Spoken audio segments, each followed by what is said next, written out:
விஜய் வந்து வீட்டை மீட்டு கூட்டத்தால வந்து சாரதா ரொம்ப சந்தோஷமடைகிறாங்க. அடுத்த வீட்டில் எல்லாருக்கிட்டையும் விஜய் பற்றி பெருமையாக பேசி பேசி உரிச்சு போகிறாங்க.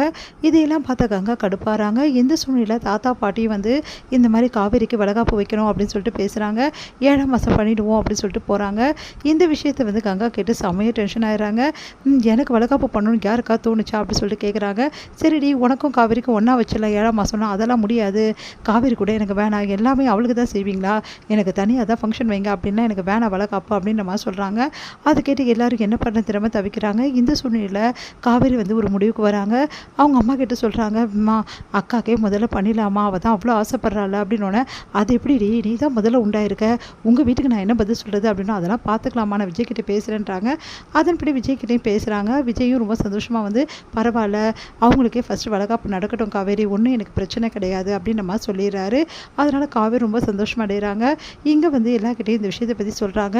அம்மா அக்காவுக்கு என்ன செலவாகுதுன்னு பார்க்கலாமா, அக்காவுக்கு நல்லபடி பெருசாக செய்யணுமா, அவள் ரொம்ப வந்து கிராண்டாக செய்யணும்னு ஆசைப்பட்றாமா அப்படின்னோடனே, என்னடி சொல்கிறேன், ஆமாம்மா அவள் மாமா கிட்ட சொல்லிட்டு இருந்தா எனக்கு கிராண்டாக பண்ணணும் ஃபங்க்ஷன் அப்படி சொல்லிட்டு இருந்தாம்மா, இப்போ கிராண்டாக பண்ணல பெரிய பிரச்சனை பண்ணுவான், அவ்வளோ காசுக்கு நம்ம எங்கடி போகிறது, சத்திரம் இதுன்னு பார்த்தா இவ்வளோ பணம் தேவைப்படுதுமா, அதெல்லாம் பார்த்துக்கலாமா அப்படி சொல்லிட்டு காவேரி சொல்லிட்டு இருக்காங்க. இங்கே காவேரி வந்து சொல்கிறாங்க கங்கா கிட்ட, அக்கா நீ கவலையே படாத, உன் ஃபங்க்ஷனை பெரிய கிராண்டாக நடத்தலாம், சரிடி இதனால் உனக்கு எதுவும் பிரச்சனை இல்லையே அப்படின்றாங்க. எனக்கு என்னக்கா பிரச்சனை ஆக போகுது, உனக்கு முதல்ல நடக்குது எனக்கு சந்தோஷம் தான் அப்படி சொல்லிட்டு போகிறாங்க. அதை கேட்டுட்டு கங்காவும் யோசிக்கிறாங்க. பார்த்தல காவேரி எவ்வளோ பெருந்தன்மையோடு இருக்கான்னு சொல்லிட்டு, அவளுக்கு ஒன்று தான் முக்கியம் கங்கா, நீ தான் முக்கியம், அது புரிஞ்சுக்கோ கங்கா அப்படின்னோடனே வந்துட்டார் பேசுறதுக்கு.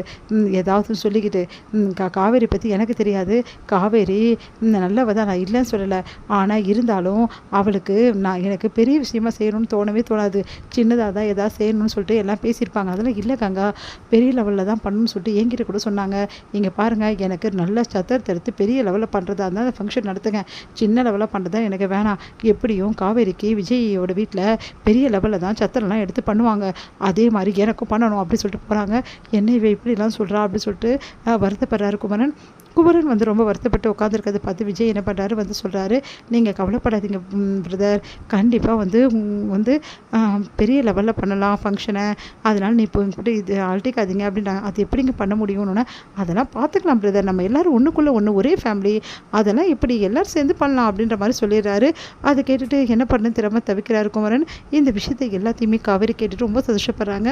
அடுத்து வந்து காவேரி வந்து விஜய்கிட்ட வந்து, எனக்கு எவ்வளோ சந்தோஷமாக இருக்குது தெரியுமா, நீங்கள் எவ்வளோ பெரிய விஷயம் செய்கிறீங்க தெரியுமா, என் அக்காவுக்கு வளகாப்பு பண்ணுறதுக்கு ஹெல்ப் பண்ணுறேன்னு சொன்னீங்களே அப்படின்னோடனே, ஆமாம் காவேரி இது நம்ம குடும்பம், நம்ம பண்ணாமல் என்ன பண்ணுறது, உங்கள் அக்கா ஆசைப்படி நல்லா பெருசாக பண்ணலாங்க, நீங்கள் கிடைக்க நான் கொடுத்து வச்சுருக்கணும் அப்படின்னு சொல்லிட்டு காவேரி வந்து கையை பிடிச்சிட்டு அப்படியே வந்து அவரோட தோள் மேலே சாஞ்சி தூங்கி போயிடுறாங்க. அடுத்து வந்து விஜய் வந்து லாவகமாக வந்து காவேரியை வந்து படுக்க வைக்கிறாரு பெட்டில்.